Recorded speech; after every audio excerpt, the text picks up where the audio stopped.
दोस्तों, इच्छाधारी नाग नागिन की कहानियों में नागमणि एक विशेष महत्व रखती है। इसे प्राप्त करने के कई तरीके बताए जाते हैं। सबसे पहले नागमणि समुद्र मंथन के दौरान प्रकट हुई, जब देवताओं और असुरों ने मिलकर समुद्र से अनमोल रतन निकाले। इच्छाधारी नाग नागिन, जो नागराज के वंशज होते हैं, जन्म के समय ही नागमणि या उसकी शक्तियों को अपने भीतर समाहित कर लेते हैं। दोस्तों, इच्छाधारी नागिन की कहानियां अक्सर रहस्यमय और रोमांचक होती हैं। आज हम एक ऐसी ही कहानी के बारे में बात करेंगे जब इच्छाधारी नागिन ने एक बच्चे को जन्म दिया तो उसकी कहानी में एक नया बड़ा मोड़ आया। एक व्यक्ति की गलती ने नागिन के साथ ऐसा कुछ किया कि जिससे पूरे गांव में हलचल मच गई। लोग इस घटना को सुनकर हैरान रह गए। अब इस कहानी को आगे बढ़ाते हैं, लेकिन उससे पहले कमेंट्स में अवश्य लिखें हर हर महादेव। दोस्तों, ये चमत्कारी घटना है राजस्थान के एक छोटे से गांव कंकरिया गांव की।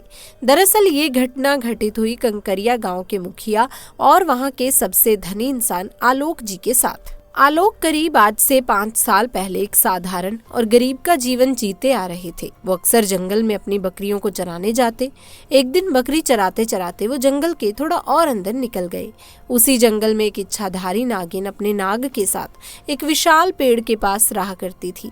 वो नागिन गर्भवती थी। शाम का वक्त था और आलोक जब उस पेड़ के पास से गुजरा तो उसे वहां एक तेज चमकती चीज दिखाई दी, परंतु साथ ही वो दोनों नाग नागिन भी वहीं थे। उन्हें देख वो थोड़ा सा डर गया और तुरंत ही वहां से जल्दी से घर की ओर भागा। आलोक इतना घबराया हुआ था कि उस समय तो उसने पीछे मुड़कर तक नहीं देखा, परंतु उस रात उसके ध्यान में वो चीज जो चमक रही थी वो बार बार आ रही थी। वो इतना तो समझ चुका था कि हो ना हो बहुत ही मूल्यवान चीज थी और अगर वो मुझे मिल गई तो मैं भी धनवान हो जाऊंगा। परंतु सबसे बड़ी मुसीबत थी वो दोनों नाग नागिन। अगले दिन वो वापस जंगल उसी पेड़ वाले स्थान पर गया और कुछ दूर खड़े रहकर छिपकर उस पेड़ के पास रह रहे नाग नागिन को देखने लगा। कुछ देर देखने के बाद उसने ध्यान दिया कि नागिन तो गर्भवती है। वो उस रात घर आकर सोचने लगा कि ये अच्छा मौका होगा, जब नागिन अपने बच्चे को जन्म देगी तभी वो नागमणि चोरी कर लेगा, क्योंकि उस समय तो नागिन कमजोर होगी, बस नाग को मारना होगा। दोस्तों, कहते हैं अगर किसी नाग के मुंह की तरफ गोबर मार दिया जाए तो वो अपना होश खो बैठता है। अब आलोक हर रोज गोबर लेकर उस विशाल पेड़ के पास छुपकर सही मौके का इंतजार करने लगा। एक दिन वो मौका भी आया। जब नागिन अपने बच्चे को जन्म देने वाली थी तभी चुपके से आलोक ने नाग के मुंह पर तेजी से गोबर मारा और फिर एक बड़े पत्थर से नाग को मार डाला। फिर उसने नागिन और उसके बच्चे को भी मार डाला और उस मणि को उठाकर जल्दी से घर की तरफ निकल पड़ा। परंतु उधर नागिन किसी तरह बच गई थी और बस बेहोश पड़ी थी। जब नागिन को होश आया और उसने अपने बच्चे पति को मरा देखा तो उसके दुख दर्द का ठिकाना नहीं रहा। उस समय वो गुस्से से पागल हुए जा रही थी और उसने आलोक से बदला लेने की ठानी। परंतु मणि चली जाने के कारण वो अपनी शक्तियों का प्रयोग नहीं कर सकती थी, परंतु अभी भी वो अपना रूप तो बदल ही सकती थी। इधर आलोक को जैसे ही मणि मिली उसका पूरा जीवन ही परिवर्तित हो गया। उसकी फसल इस बार काफी अच्छी हुई और काफी महंगे भाव में बिकी। उसकी तो जैसे मानो लॉटरी लग गई हो, क्योंकि वो जो भी धंधा कर रहा था उसे हर जगह से लाभ मिल रहा था और आलोक को पता था कि ये सब उस चमत्कारी नाग मणि का कमाल है। गांव में हर जगह उसका नाम था। आलोक के इस रुतबे को देख एक अच्छा रिश्ता आलोक के लिए उसके पास ही के गांव से आया और रेशमा नाम की एक सुंदर स्त्री से उसका विवाह संपन्न हुआ। रेशमा अपने पति आलोक को बहुत ही प्यार करती थी और बहुत इज्जत देती थी। दोनों ही एक दूसरे का कदम कदम पर साथ निभाते। उनकी जोड़ी गांव में मिसाल बन चुकी थी। उधर नागिन भी एक पुरुष का रूप धारण कर नरेश नाम से आलोक के यहाँ उसका मुंशी बन गया और आलोक का विश्वास जीतने लगा। आलोक भी नरेश के व्यवहार वफादारी को देख उसे अपने भाई समान ही मानने लगा। एक दिन रेशमा अपने पति आलोक के पास आती और बताती है कि तुम पिता बनने वाले हो, मैं गर्भवती हूँ। ये सुन आलोक की खुशी का ठिकाना नहीं रहा। उस दिन वो खुद अपने मुंशी नरेश के पास गया और बोला कि देखो नरेश, मेरा कोई भाई नहीं है, परंतु जब से मुझे तुम्हारा साथ मिला है तुम मेरे सगे भाई से भी कहीं अधिक बन चुके हो। आज मैं बहुत खुश हूँ, इसीलिए आज मैं अपनी पत्नी और तुम्हें एक खास जगह लेकर जाना चाहता हूँ, क्योंकि मेरा इस दुनिया में तुम लोगों के सिवा कोई भी नहीं। और वो अपनी पत्नी और नरेश को कार में बिठाकर गाँव के एक कोने में ले जाकर कार एक छोटी सी कुटिया के सामने रोकता है और बताता है कि जब वो छोटा था तब इसी कुटिया में उसकी माँ की जान उसे जन्म देते ही चली गई थी। उसके पिता तो पहले ही गुजर चुके थे, तब एक बूढ़े बाबा ने उसकी माँ को वहीं दफना दिया था और आलोक को उसी बूढ़े बाबा ने पाला था। आलोक बताता है कि जब भी उसके साथ कोई बुरी घटना होती है या वो दुखी होता है तो बस इस कुटिया के पास चला आता है।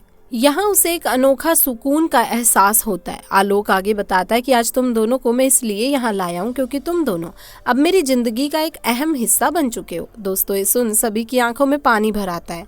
कुछ देर रुकने के बाद जब वो वापस पहाड़ी से होते हुए घर को जाते हैं तो अचानक उनकी गाड़ी पहाड़ी पर एक बड़े से पत्थर से टकराती है और गाड़ी को जोर का झटका लगता है, जिसके कारण आलोक तो कार में ही फंसा रहता है, परंतु उसकी पत्नी रेशमा पहाड़ से नीचे गिरे एक पेड़ पर अटक जाती है और उस पेड़ के ठीक नीचे बहुत ही गहरी खाई थी। दोस्तों, वो रात कार्तिक पूर्णिमा की ही थी। नरेश अपनी शक्तियां पाकर पुनः नागिन रूप धारण कर लेता है। आलोक नरेश को देख चौंक जाता है क्योंकि नरेश अब नागिन में पुनः बदल गया था। वो नागिन आलोक को बताती है कि कैसे ठीक इसी तरह वो भी इसी स्थिति में फंसी थी जब आलोक ने उसका पूरा घर संसार लूट लिया था, उसके पति और बच्चे को मारकर, और आज मेरे पास बदला लेने का मौका है। आलोक घायल गाड़ी में फंसा हुआ था और रो रो कर नागिन को बोलता है कि तू भले मेरी जान ले परंतु मेरी पत्नी गर्भवती है, उसे छोड़ दे। परंतु तभी उस नागिन को अपनी वही स्थिति याद आती है कि क्या होता है जब कोई अपना छिन जाता है। ये जिंदगी का सबसे बड़ा दुख होता है। नागिन ने आलोक का उसकी पत्नी के प्रति सच्चा प्यार देख उसे माफ कर दिया और रेशमा को उस पेड़ से निकाल बचा लिया तथा दोनों को हॉस्पिटल छोड़ खुद वापस जंगल उसी विशाल पेड़ के पास चली गई। जब आलोक हॉस्पिटल से स्वस्थ होकर अपनी पत्नी के साथ घर वापस लौटा तो उसे अपनी गलती का एहसास हुआ और उसने जाना कि उसने कितनी बड़ी गलती करी है।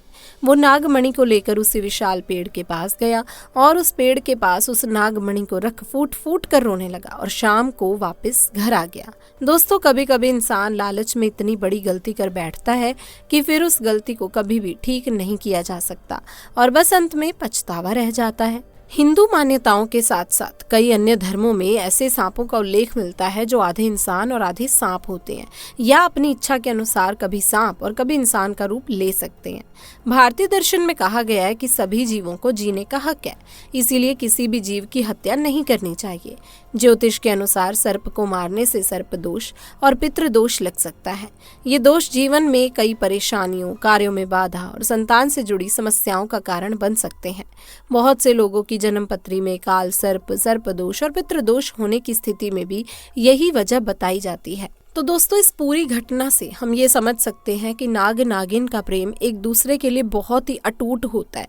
हमें कभी भी किसी भी नाग की नागिन या नागिन के नाग को नहीं मारना चाहिए, अन्यथा हम बहुत बड़ी भूल कर बैठेंगे जिसका जिंदगी भर हमें पछतावा होता रहेगा। क्योंकि दोस्तों, अगर किसी भी नागिन के नाग को मार दिया जाता है या फिर नागिन को भी मार दिया जाता है तो वो अपना बदला जरूर लेती है, चाहे 7 जन्म ही उसे बदला लेने के लिए क्यों न लग जाए। तो इसीलिए हमेशा सावधानी बरतें। तो दोस्तों, ये थी आज की वीडियो, आज की घटना। मैं उम्मीद करती हूँ कि वीडियो आपको जरूर पसंद आई होगी। अगर हाँ तो इस वीडियो को जल्दी से लाइक कर दीजिए, शेयर कर दीजिए। अगर चैनल पर पहली बार आए हैं तो चैनल को सब्सक्राइब कर दीजिए। आपसे फिर मुलाकात करूंगी एक नई वीडियो के साथ। तब तक के लिए आप सभी का बहुत बहुत धन्यवाद।